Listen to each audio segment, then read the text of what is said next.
The morning sun cast long shadows across the quiet streets of Westridge, a town divided not by its geography but by the invisible lines of prejudice.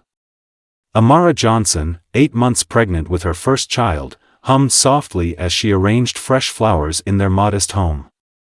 Her husband, Marcus Johnson, a decorated member of the Army Special Forces, had recently returned from his 3rd deployment overseas.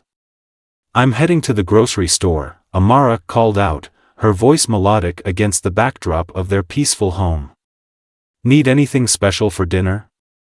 Marcus looked up from his desk where he'd been reviewing documents for his new security consulting business. His strong features softened at the sight of his wife, her pregnancy giving her an ethereal glow that still took his breath away. "Just be careful out there," he said, a hint of worry creasing his brow. The concern wasn't unfounded. Despite Marcus's distinguished military service, they'd faced escalating harassment since moving to Westridge 6 months ago. Anonymous notes left on their windshield.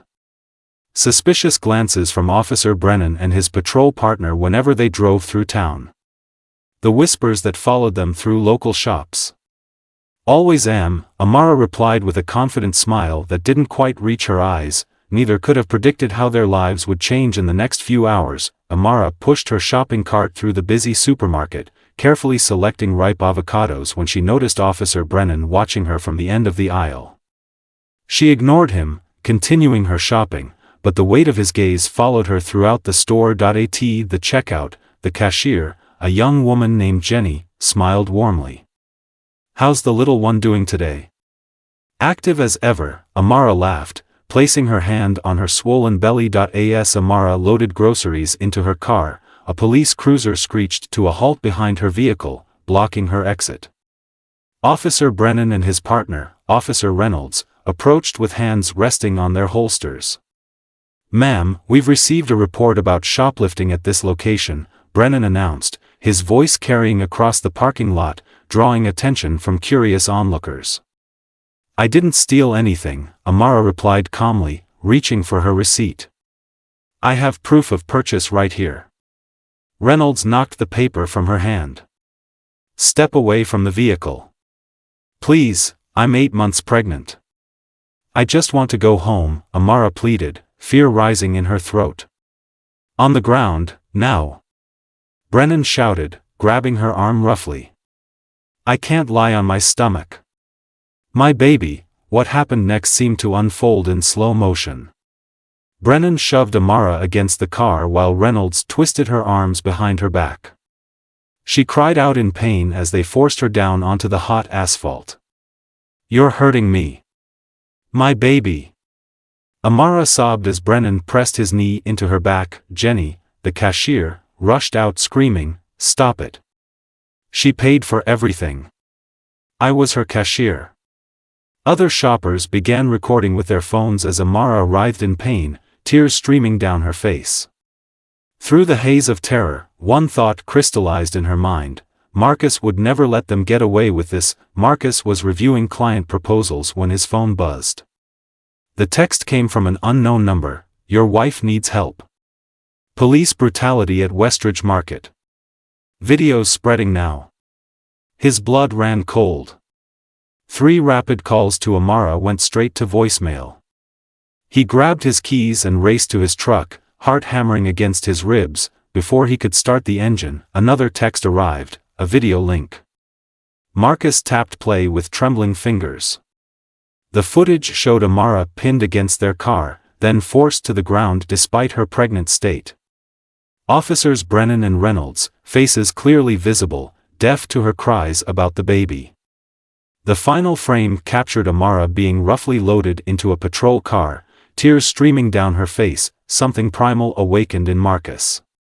15 years of Special Forces training had taught him to channel rage into strategic thinking. He gripped the steering wheel until his knuckles turned white, forcing himself to breathe. "Control the variables," he whispered, a mantra from his training. "Assess. Plan. Execute." At the police station, the desk sergeant barely looked up. "Mrs. Johnson is being processed for resisting arrest and assaulting an officer." "Assaulting an," Marcus cut himself off, his voice dangerously quiet. She's 8 months pregnant. Should have thought about that before breaking the law. Marcus's phone buzzed again. The hospital. Amara had been taken there after complaining of contractions. His expression hardened as he turned to leave. The sergeant would never know how close he'd come to witnessing what Marcus was capable of when someone threatened his family. The hospital waiting room felt like a prison cell. After confirming Amara was stable but under observation for potential preterm labor, Marcus retreated to his truck. He pulled out a notebook, old habits from his intelligence-gathering days. Brennan. Reynolds. Westridge PD, he wrote, his pen nearly tearing through the paper. First stop, the supermarket.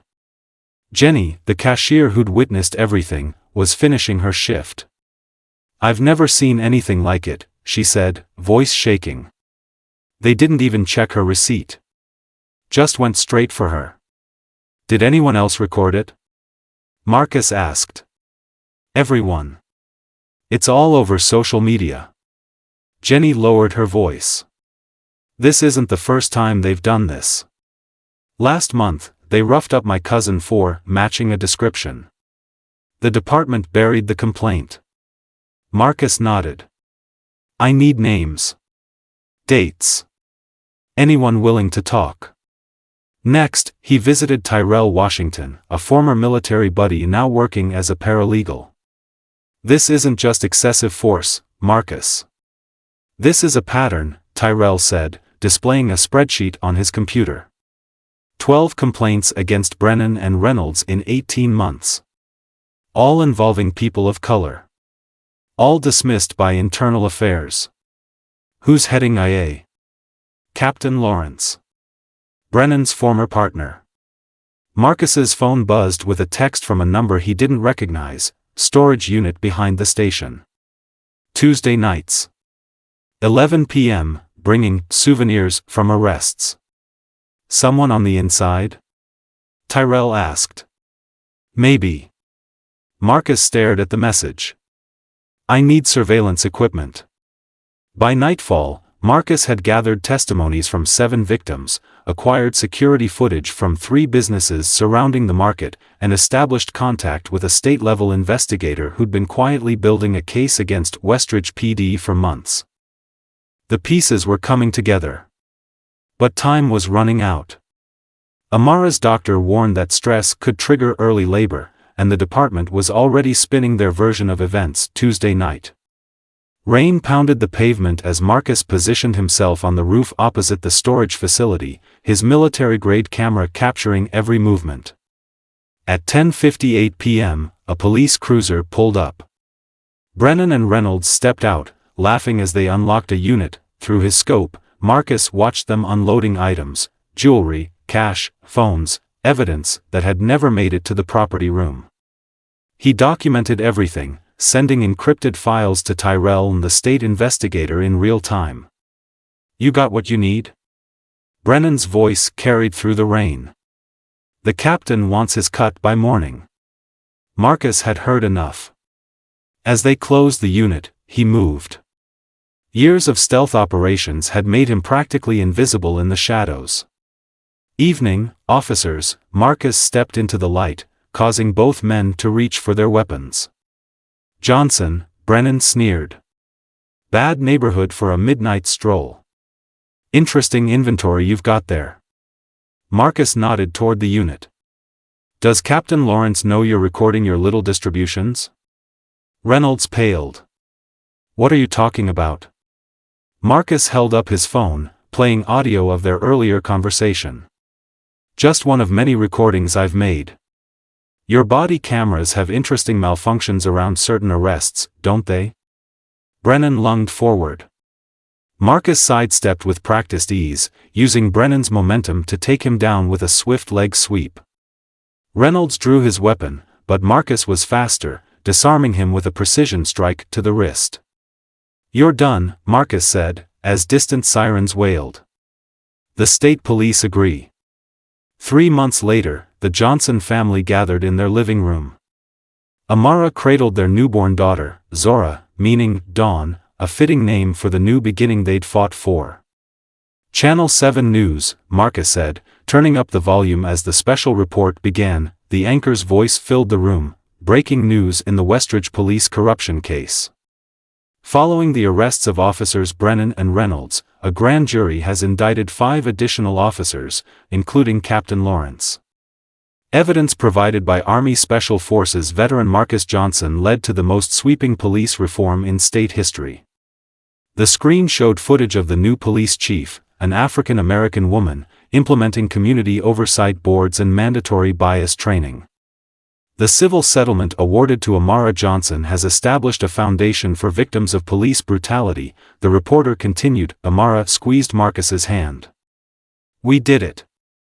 We're just getting started," he replied, showing her the invitation to speak at the state capitol about their experience. Outside their window, children of all backgrounds played together in the street.